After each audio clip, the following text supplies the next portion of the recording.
All right, guys, welcome back to the Bear Trap podcast. My name is John Kirby. My co-host is Vic. All chart credits, as always, go out to Ock. I just thought I'd put together a really short video for you guys on one of the, or I guess the most fundamental aspect of what we do. If you were to think about it sort of in ontological terms, this is the basic entity, right? The entity that undergirds all the other ones in our system of charts, so to speak. And that's open interest. And today is March 19th. It's Sunday. It's right after we had OPEX on March 17th. And next week on the 22nd, on Wednesday, we have the Fed coming out again. So it's always a pertinent time to look at these things, but it's an especially pertinent time right now. But this is for those of you who have a little bit more experience. This might not be a particularly interesting video. I'm just going to go into the sort of as basic as we can possibly get. And I'm only going to be looking at two charts. I'm going to be looking at SPY open interest with, I think this is 30 or 40 strikes, and then SPY open interest with 100 strikes. Just going through what it means. So the most important thing to understand, right, is that when you place an option, you're placing a bet, right? It's either a bet that the thing is going to go up by a certain time, or a bet that the thing is going to go down by a certain time, or like talking about single options, right? And what we do when we're looking at open interest is basically just accumulating all of the bets that have been placed and putting them on a single chart. What's nice, and the reason that we're able to do this, is because reporting requirements, I'm not entirely sure if it's the SEC or simply the exchanges, but there are reporting requirements that mean that before the beginning of each day, the open interest for every strike, in other words, like all the bets that have been placed on the prior day, need to be accounted for and portrayed in these numbers, these open interest numbers. If you pull up Thinkorswim or any of your other platforms, you'll be able to see that there is an open interest metric that you can display, and it'll tell you how many contracts are open at that strike, whether they're calls or puts, etc. And the reason that that's important is because whenever we submit an options order, right, like let's say that you buy a call, right? So then you're buying a call to open, it's called. You're opening a call contract. And so somebody, in order to be on the other side of that trade, is selling you that call. So they're selling to open that call. If then you are going to close your contract, right, you're going to sell your call, then you're selling to close the call. And somebody else is going to be buying that call back, so to speak. They're buying it back also to close. And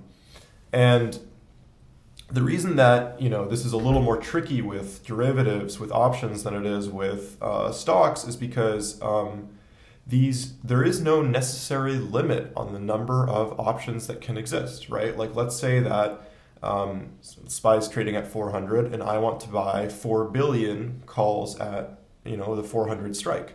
Well, if there's somebody out there who's willing to sell those 4 billion calls to me, that's fine. We'll make that exchange, record it on the exchange. Sorry, that was a little confusing there, but we'll make the transaction, we'll transact and then record it on the exchange, and then it'll be reported the next day. And that's entirely fine.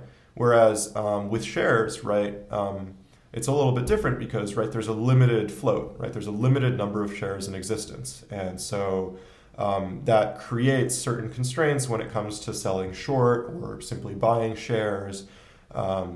Whereas with options, it's literally just what people are willing to transact upon. But there has to be that equality, so to speak, that, right, for every buyer, there has to be a seller. For every seller, there has to be a buyer. That part's the same as shares. And so obviously price will fluctuate depending on what buyers are willing to buy at, what sellers are willing to sell at, etc. But that's why it's important that these reporting requirements exist, that we know what the open interest is, because if there were to be a massive discrepancy in which, the options which is starting to happen to some extent, but in which options would outpace shares or outpace the overall notional exposure of or notional value of the underlying asset, you would run into all sorts of problems. So I think it makes sense that they want to keep an eye on it.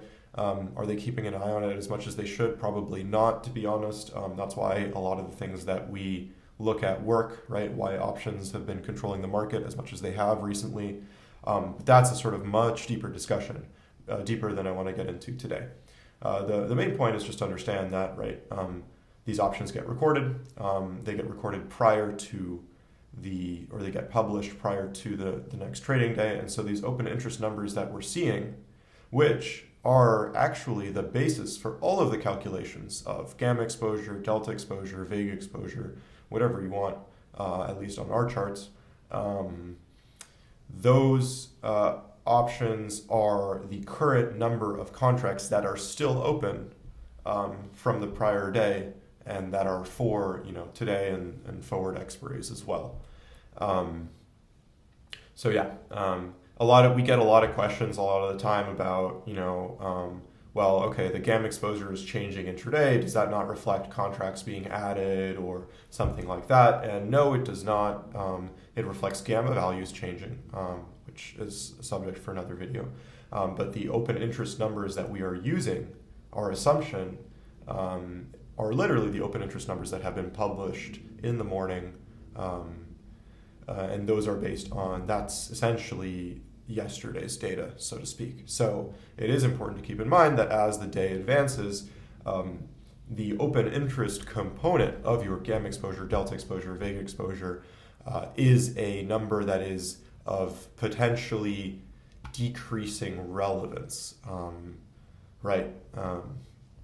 All right, so that's sort of the concept for the context for open interest. And again, these are essentially the number of open bets. So there's two ways to look at this, right? For some tickers, right, it makes sense to think about it in terms of sentiment, right? It's like if people are very, very bullish on something, then they're going to be buying a lot of calls, and you'll see those calls be up there in the open interest. If people are very bearish on something, they'll be buying a lot of puts, and you'll see that in the open interest. So okay, with all that said, let's just take a look at this SPY chart, and I'll just use my cursor, right, to kind of go over it.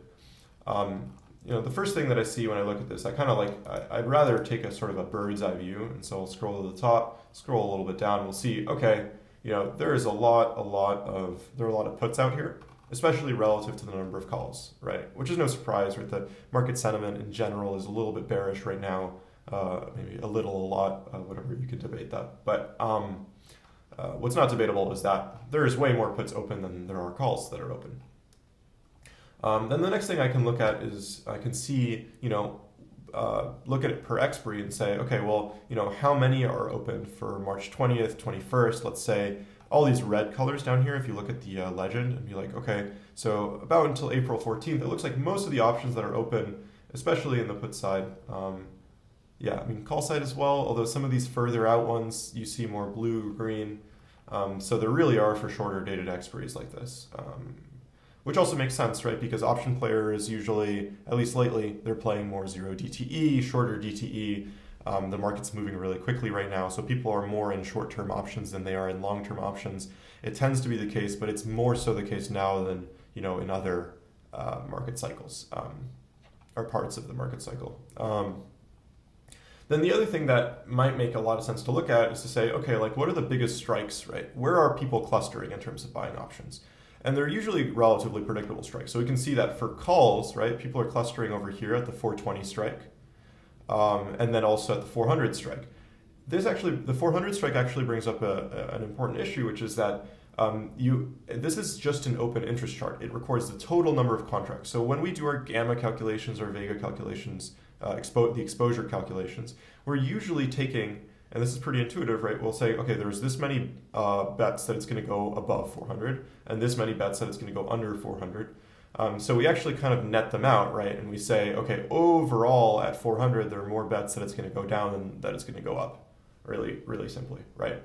And so even though you can recognize that 400 is an important call strike, it's important to note, hey, it's a more important put strike, so to speak, right?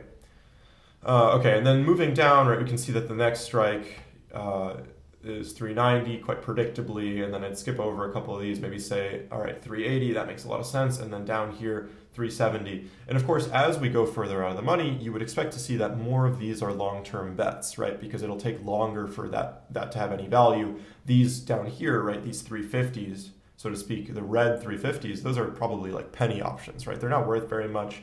They're just kind of like throwaway bets. They're kind of like lottos, right?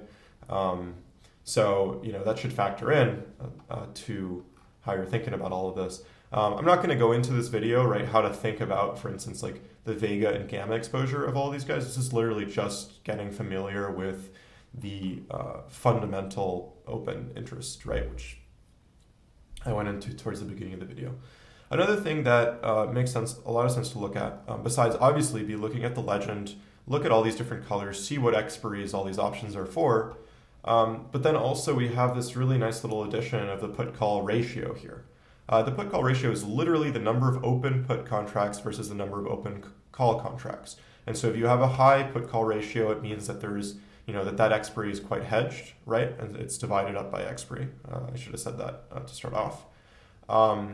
But then another thing you want to look at is this percent number over here. And sorry, I keep moving the image, but the percent number is so relevant because it tells you what percent of open contracts are on which expiries. So basically you can tell which expiries are going to be a big deal and which aren't. So one of them, that's the first one that's going to be a big deal, is this quarterly expiry in March, 13% of overall open interest there. And then the next one is going to be down here. It's this monthly expiry in April, which is 22%. And then we can go to this June one, right, which is 16%. So basically we have only 3 expiries that are really relevant in terms of gauging overall market movement, right? Those are sort of like the main decision points for the market. Obviously, intraday, your 0 DTE is going to be a little more relevant, in fact, a lot more relevant. But again, that's for reasons relating to gamma exposure that we're not getting into today. But it's really good to have in your head this sort of roadmap for, okay, where are the big clusters of open interest? Where are people positioning? So you can get a sense for where are people positioning in time, and where are people positioning in terms of strikes, right? And that is kind of giving you your landscape for the entire marketplace. So this type of chart is really not to be underrated, right? This is how you start building your analysis, so to speak, or building your understanding of what's going on right now. And what's nice about open interest is that it's unfiltered. So while it's true that these 350s down here that I was talking about, those are probably penny options, they're not going to have a very big effect. It's still nice to be able to see, okay, people are positioning all the way down there, maybe more than they would in another cycle.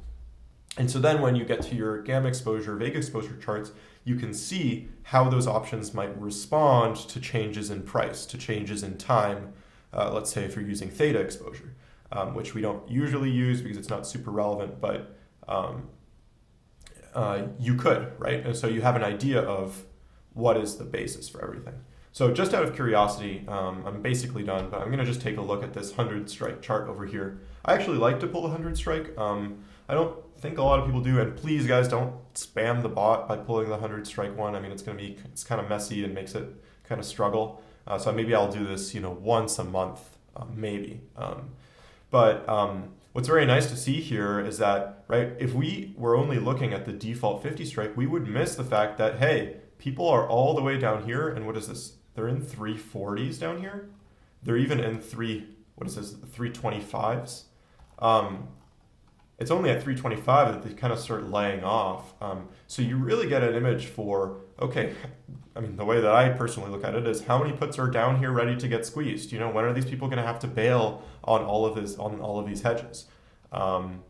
Versus the call side, right? When I see that there's such a monstrous imbalance, and of course you have to use your intuition, well, not really your intuition, hopefully you'd quantify it, but you have to use your experience, right, to be able to know, okay, this is a lot of puts versus this is a lot of calls. Like, what is a lot and at what part in the cycle? When I talk about the cycle, I'm usually talking about the monthly options expiration cycle, because I like to think in terms of that type of cyclicality. Other people obviously will think in terms of business cycles, or, I mean, there's all sorts of different cycles that you can overlay on each other. But for the purposes of looking at options, think about the monthly, the quarterly expirations. That's kind of where you want to be.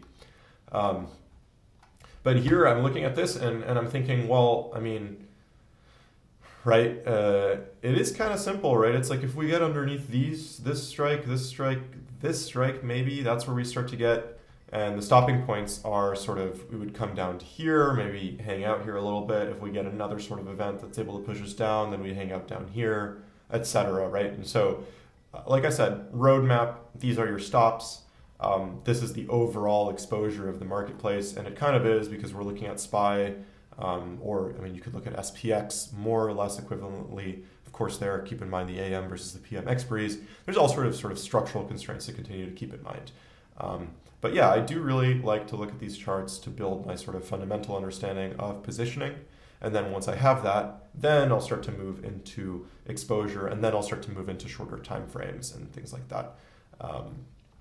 But yeah, really intuitively, just how many people are in calls versus puts. Also intuitively, who's going to have to bail on their position, right? Is there imbalance or not? Who's going to get squeezed? Who is not? What are our stopping points on the way down, on the way up? When do we expect us to get to a certain place by? That also has to do with, right? Well, I mean, take a look here, right? Like this particular expiry, like all this red is going to go away in the next 2 or 3 days down here, right? And then all that's going to remain are these guys, so start to factor that in. And over time, as you look at these more and more, you'll start to get a feel for all those things that I'm talking about. But again, this is just to sort of introduce the concept more or less. Yeah, I hope this was helpful. Obviously, if you guys have questions, put them in the comments. I try to get around to all of them, or we'll just make another video. Sometimes I kind of get ahead of myself, and so I'm always happy to make like another sort of fundamental video to sort of review stuff. But yeah, I think everything else is more or less self-explanatory. I'm not going to go into these sorts of curves because they have to do with another chart, to be honest. But that's more or less what you guys need to know. Yeah, please like, subscribe, share this stuff. We're trying to basically explain as much to as many people as possible. Yeah, I'll talk to everybody soon. See you in the next one.